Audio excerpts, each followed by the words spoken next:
This is the the perfection of pursuit. This is a card game. This is you're right. This is the pursuit of perfection.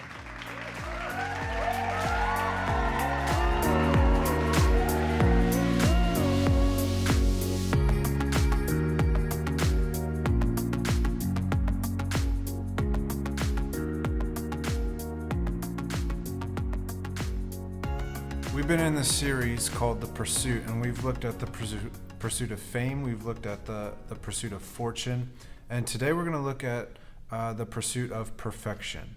I wanted to call it the pursuit of fection to keep all the F's together, but perfection, it works. The alliteration of pursuit and perfection, it makes it perfect, so it qualifies for this lesson. You may or may not know about this thing called the Enneagram. It's this thing that's been around for a long time. It's recently got pretty popular, as you discover more about yourself, you learn more about yourself and other people, you understand what the Enneagram is. It categorizes people into 9 different personality types, and depending on where you are will determine how you react in different environments, maybe ways of thinking and how you work with other people, and it puts you in one of 9, and it just goes by number. So you're 1, you're 2, you're 3, you're 4, and so on. My Enneagram number is a number 1, and this is known as a reformer. It used to be known as the perfectionist, which is kind of harsh.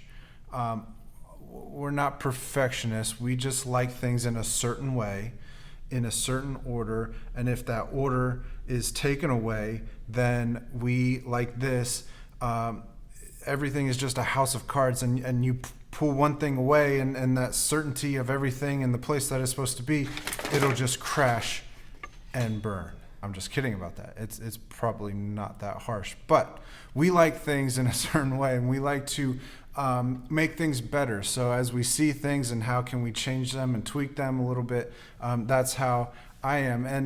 And in this idea of the pursuit of perfection, I found out that there are many different kinds of perfectionists, but I have a list of 5 different kinds, and let me read them to you and see if maybe you fall into one of these or maybe a couple of these from time to time. The first one is the self-oriented perfectionist. So self-oriented perfectionists have high personal standards. They expect to be perfect and are very self-critical of themselves if they fail to meet these high standards.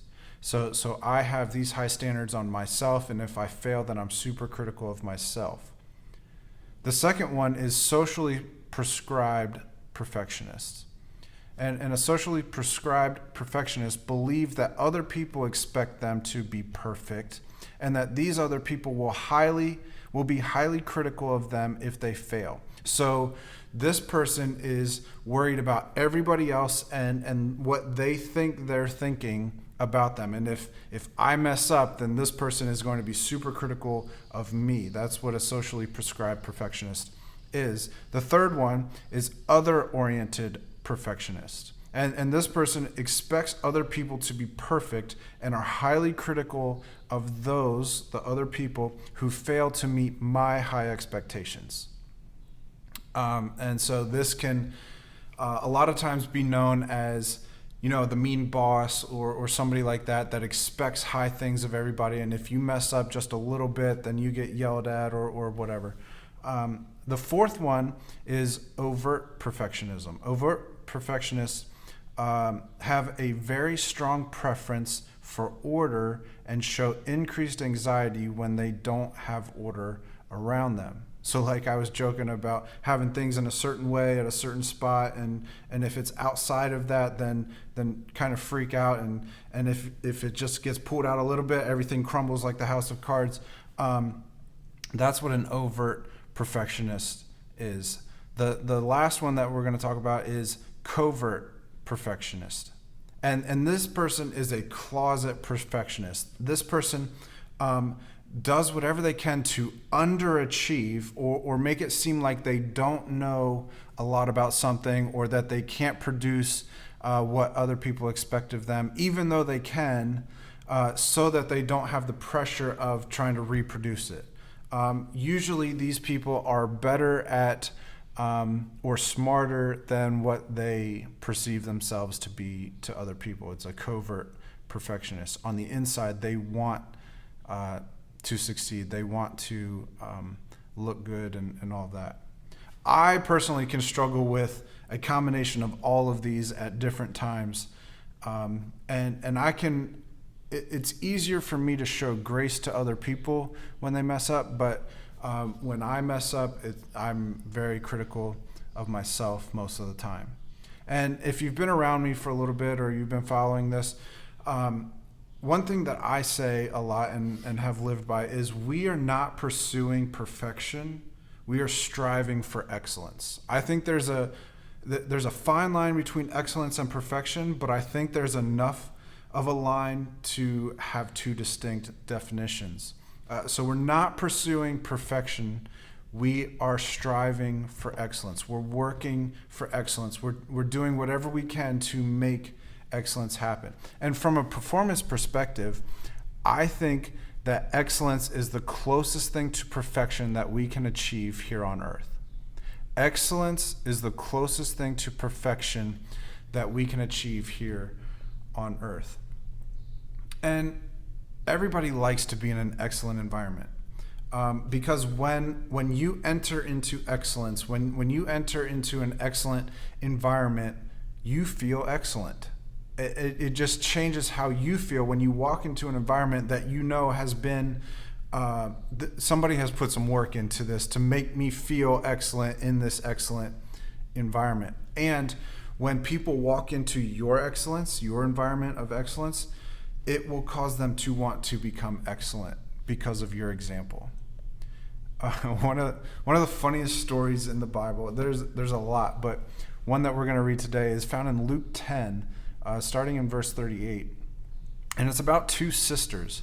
And it's a big contrast of someone who might be a perfectionist and somebody who is enjoying the moment, and just the difference between the two.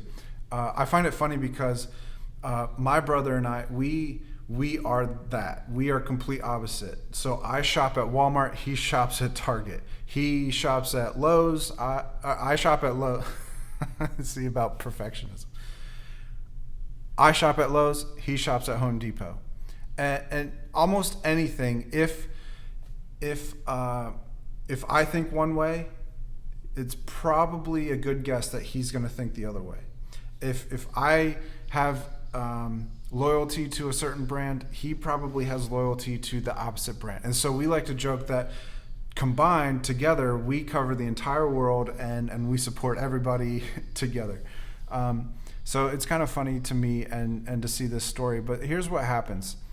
Jesus and his disciples were on their way to visit these sisters, and he came to the village where a woman named Martha, here's one of the sisters, and the other is Mary.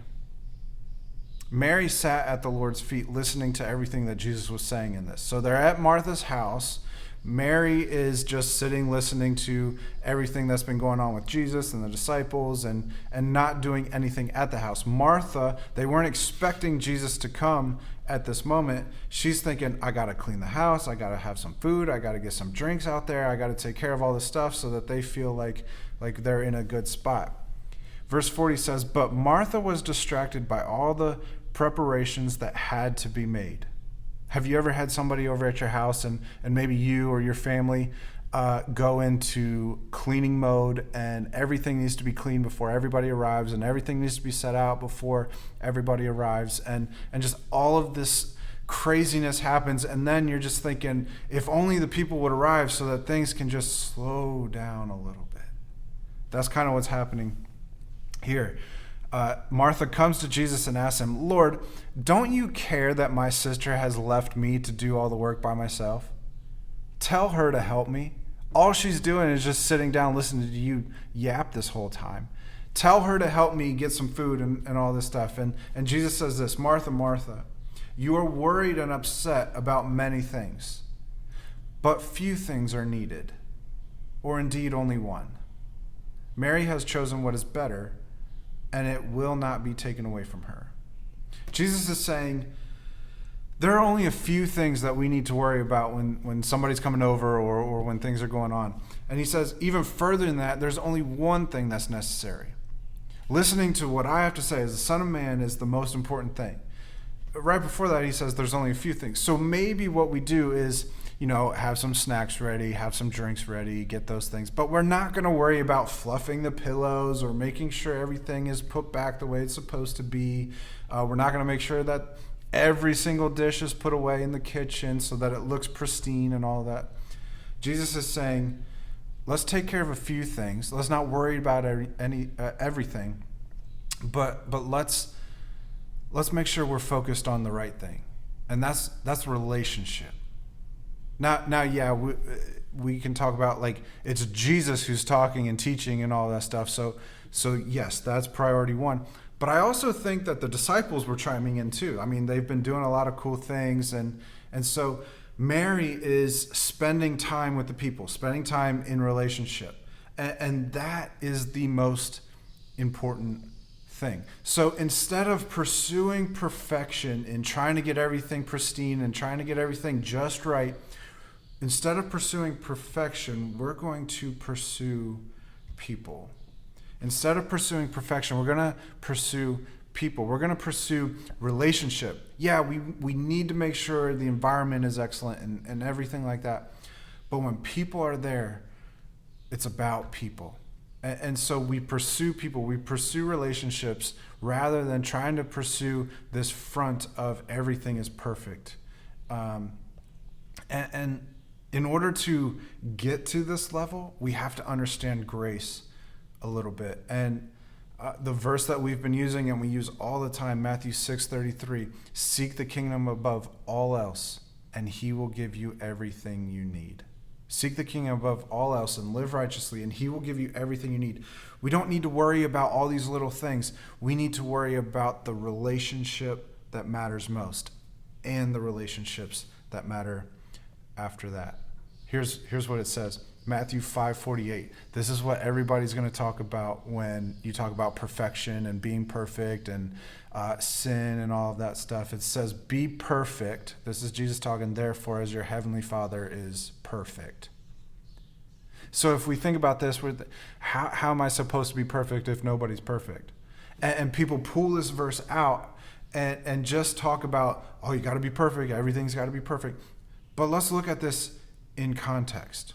Because just like everything else, if you read a verse that's pulled out or you hear a story that's pulled out or you see a headline that's pulled out, there's probably multiple sides to every story that need to be uncovered before we just take the headline as clickbait. So here's the rest of what's happening. Matthew 5:43. It says, you have heard it said, love your neighbor and hate your enemy. But I tell you, Jesus says, love your enemies and pray for those who persecute you, that you may be children of your Father in heaven. He causes his sun to rise on the evil and the good and sends rain on the righteous and the unrighteous. If you love those who love you, what reward will you get? I mean, how easy is that?